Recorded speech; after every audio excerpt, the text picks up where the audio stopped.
da tsaki. Na ga wani bidiyo wanda ya tada min hankali. Kira muke da jan hankali, gyara muke so. An ɗebi motoci, an je inda wasu matasa ke ɓarna, maza da mata.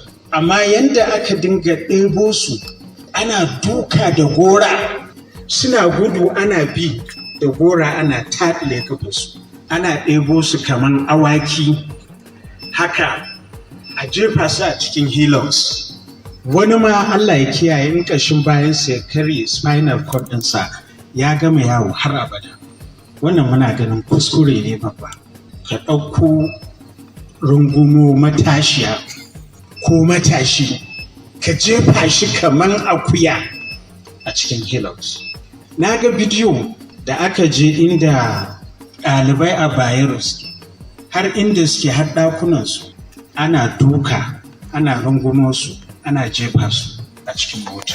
Mu muna ganin akwai gyara. Mun saka hukuma saboda yi wa addinin musulunci hidima. Amma idan ana irin waɗannan abubuwa, to yara masu su kangare. Abin da ake so su yi na gyaran sai kuma a zo a samu opposite of it. Allah kiyaye idan yaran nan suka kangare mana a jihar Kano, yaya za mu yi da su?